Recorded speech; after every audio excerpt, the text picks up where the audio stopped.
आइए sir start करते हैं लेक्चर नंबर 2 रेसिडेंशियल स्टेटस में रिवीजन अब तक। ठीक है सर। दो बेसिक कंडीशंस होता है। ठीक, if any one basic condition satisfied हो जाए, ठीक है, यस सेटिस्फाइड हो जाए तो रेसिडेंट कहा जाएगा। ठीक है, एसएससी। नॉट सेटिस्फाइड हो तो एनआर हो जाए, एन नॉन रेसिडेंट होगा एसएससी। ठीक है सर।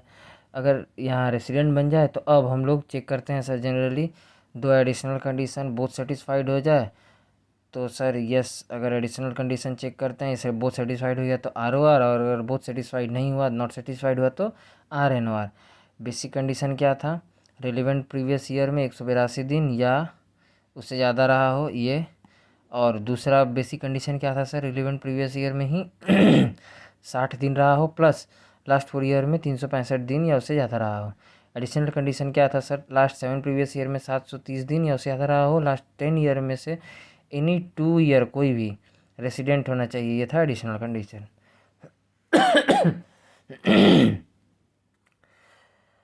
अब इलस्ट्रेशन 1 चेक कर रहे हैं, चेक करना है पहले सर यहाँ पे basic condition. First basic condition को देखना है। रिलेवेंट प्रीवियस ईयर में स्टे 182 दिन है, नॉट सेटिस्फाइंग ओनली 100 दिन है। तो अब सेकंड बेसिक कंडीशन देखेंगे। ठीक है, रिलेवेंट प्रीवियस ईयर में 60 दिन है, यस दैट इज़ 100 दिन स्टे है, प्लस लास्ट 4 ईयर में स्टे 365 दिन है, यस दैट इज़ 470 डे है स्टे। ऐसे करके 200 plus 91 plus 90 plus 81 plus 89 relevant previous year को छोड़ के। ठीक है, that is immediately preceding previous relevant previous year. ठीक है sir. Therefore, Mr. X is resident as he satisfied second basic condition. Now we check additional condition, पता चलेगा ROR है या RNOR है। इसलिए first additional condition, last 7 year में stay 730 दिन है, यस दैट इज एग्जैक्टली 730 दिन है, यस। एडिशनल कंडीशन का 2, लास्ट 10 ईयर में एनी 2 ईयर रेसिडेंट है, नहीं। ठीक है, SSC is resident in only 1 year, that is in 2023-24 में है, बाकी therefore SSC is not satisfying both additional condition, hence is all B R N O R होगा, खत्म। Illustration 2 calculation of number of days stays in India during various previous year. ठीक है sir, पहले वो करना है। Arrival and departure का दिन इंडिया में ही स्टे माना जाएगा। इन ईयर 2020-30 प्रीवियस ईयर में का स्टे कैलकुलेशन, फिर ईयर वाइज कैलकुलेशन करना, जो कि हम लोग नोट्स में डिस्कस किए थे। इन ईयर 2021-22 में प्रीवियस ईयर में स्टे कैलकुलेशन, फिर इन ईयर 22-23 में प्रीवियस ईयर स्टे कैलकुलेशन, इन ईयर 23-24 में प्रीवियस ईयर में स्टे कैलकुलेशन। ठीक है सर।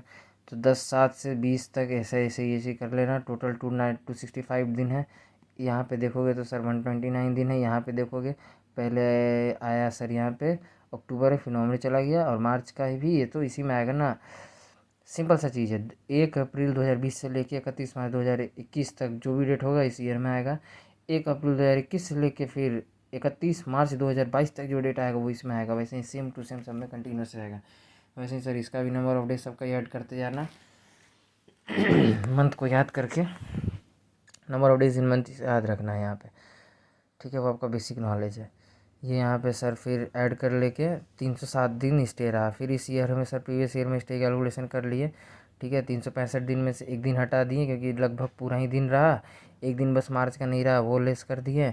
9 दिन मई का नहीं रहा, वो कर दिए। 30 दिन अप्रैल का हटा दिए। 325 दिन ऐसे भी आप निकाल सकते हैं, आपका मर्जी पे है। Number 2 residential status. ठीक है, residential status in previous year 2022-23 में। ठीक है, since basic condition first condition relevant previous year में स्टे 182 दिन है, नॉट सेटिस्फाइड ओनली 83 डेज है। बेसिक कंडीशन का सेकंड कंडीशन देखते हैं। Basic condition relevant previous year में स्टे 60 दिन है, यस 83 डे स्टे है, प्लस लास्ट 4 ईयर में 365 दिन स्टे है, यस दैट इज़ 394 डे का स्टे है। ठीक है सर। ये भी 365 से ज़्यादा है। अब क्या करना है? अब यहाँ पे देख लो 129 295 265 00। ठीक है, नॉट इन इंडिया आया ही नहीं था इस ईयर इंडिया में। 21 22 में 129, 20 21 में 265 दिन। एडिशनल कंडीशन अब चेक करना है। फर्स्ट एडिशनल कंडीशन है लास्ट 7 ईयर का स्टे है 730 दिन और मोर है क्या, नॉट सेटिस्फाइड। ठीक है, आया ही है 2020 में ये इंडिया में 129 और 265 ही दिन है बस। ठीक है sir, second additional condition check करने का ज़रूरत ही नहीं है, ROR नहीं बन सकता है, अब बस बात खत्म। देयरफॉर हेंस RNOR से है SSC फॉर प्रीवियस ईयर 22-23 के लिए। इसी तरह residential status in previous year 23-24 में बेसिक कंडीशन का फर्स्ट कंडीशन देखेंगे। ठीक है सर, बेसिक कंडीशन का फर्स्ट कंडीशन देखेंगे। रिलेवेंट प्रीवियस ईयर में स्टे है 182 दिन, यस 307 दिन है, सेटिस्फाइड हो गया। Additional condition, first additional condition last 7 year में स्टे 730 दिन है, नॉट सेटिस्फाइड 477 दिन है, आया ही है 2020 में 83 दिन, 129 दिन और 265 दिन नहीं होता है 770 दिन से ज़्यादा। एडिशनल कंडीशन चेक करने का जरूरत नहीं है। देयरफॉर एसएससी इज RNOR है प्रीवियस ईयर 23-24 में भी। Residential status in previous year 2024-25 में देखेंगे हम। Since basic condition first condition relevant previous year में स्टे 182 दिन है, यस 332 दिन, 325 दिन का स्टे है।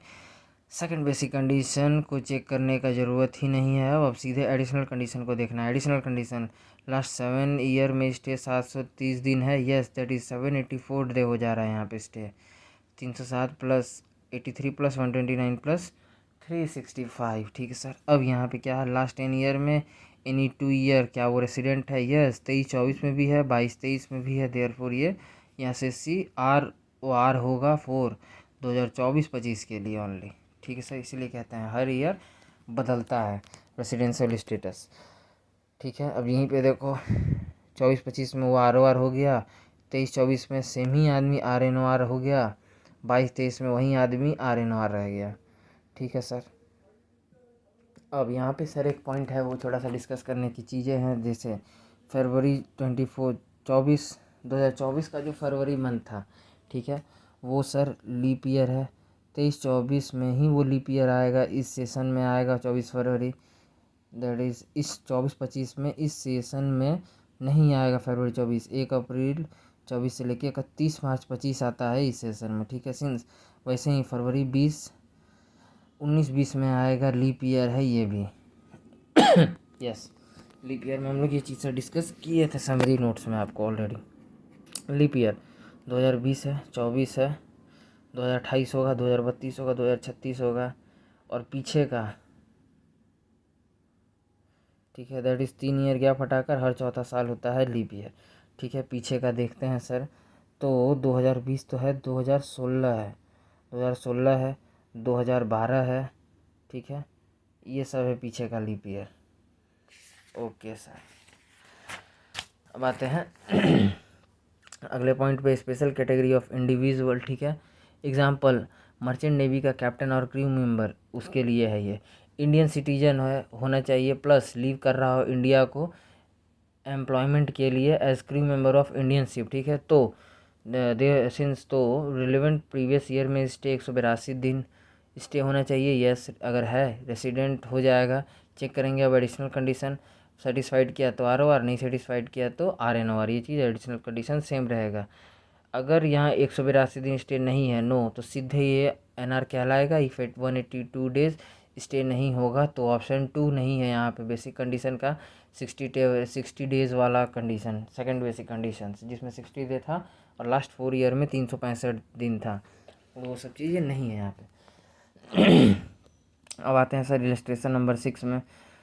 Indian citizen living India permanently for employment outside India shall be resident if his or her stay during relevant previous year is 182 दिन or more, otherwise individual shall be NR कहलाएगा। ये step 1 था, provision of law लिख दिए। ठीक है, step 2 right answer, provision of law लिख दो, फैक्ट ऑफ क्वेश्चन लिख दो, कंक्लूजन लिख दो। ये भी सर हम लोग समरी नोट्स में डिस्कस किए हैं अच्छे से। Step 2 facts of the question. In the given case mister X left किया इंडिया ऑन 22/9/24 को for employment in France, therefore his stay in India for 175 days, 1/4/24 से लेकर के 22/9/24 तक। ये सारा दिन ऐड कर लिया। 22 वाला काउंट होगा, ठीक है, ये 22 सितंबर वाला, ठीक है, ये काउंट होगा, स्टे इन इंडिया ही माना जाएगा, ठीक है सर।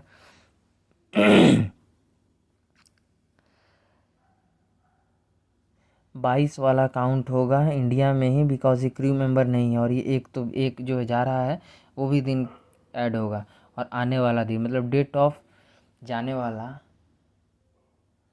इंडिया से जा रहा है ना, हाँ, डेट ऑफ इंडिया से जाने वाला, डिपार्चर और अराइवल दोनों ही चीज़ें ऐड होता है, बिकॉज ही क्रू मेंबर नहीं है, दोनों ऐड हो गया।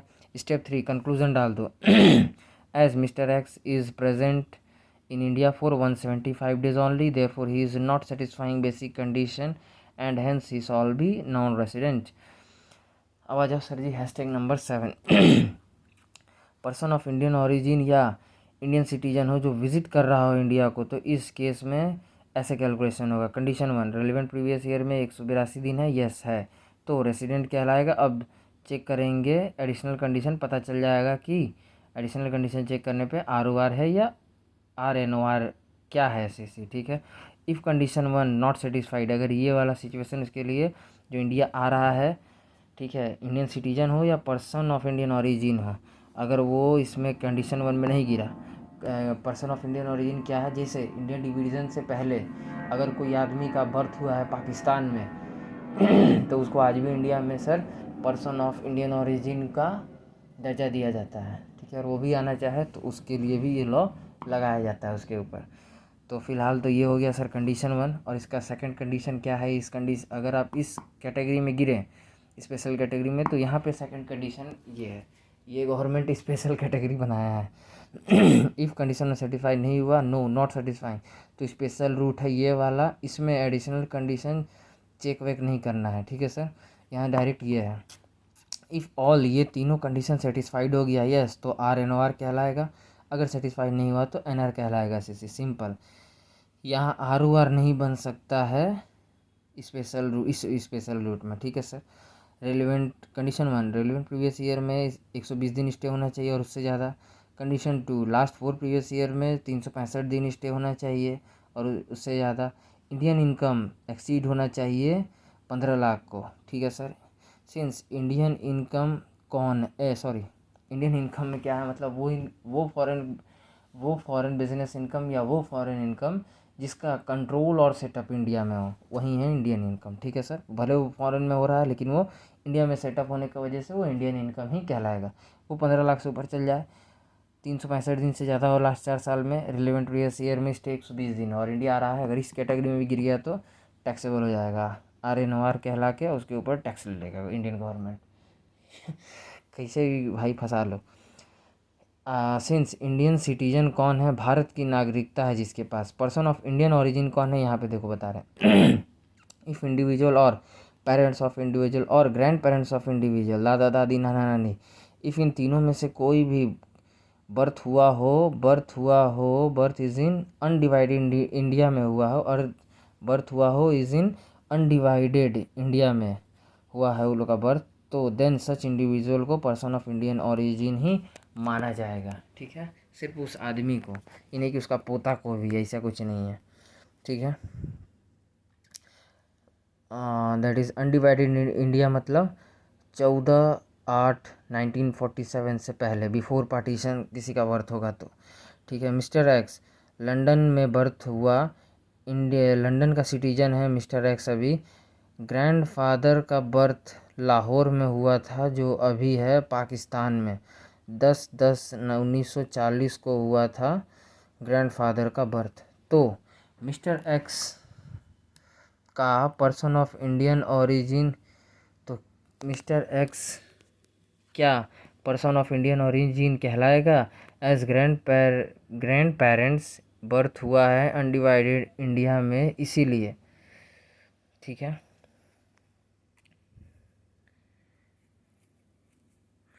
तो मिस्टर एक्स को पर्सन ऑफ इंडियन ओरिजिन कहेंगे, हाँ यस कहेंगे मिस्टर एक्स को, क्योंकि उसका ग्रैंडफादर का जो बर्थ हुआ है वो 1940 में हुआ है, मतलब डिवीज़न से पहले, तो मिस्टर एक्स को पर्सन ऑफ इंडियन ओरिजिन ही कहेंगे, एज ग्रैंड पेरेंट बर्थ हुआ था अनडिवाइडेड इंडिया में, इसीलिए।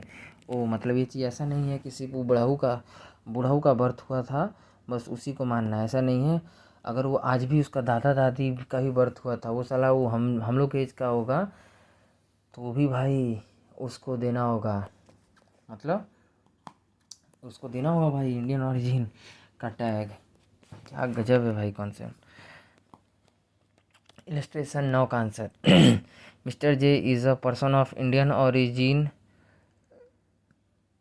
है and visiting India he shall be resident if his stay is for 182 days or more during relevant previous year. However, if his stay is less than 182 days then he shall be RNR हो जाएगा if he satisfied all of the following conditions। ठीक है sir.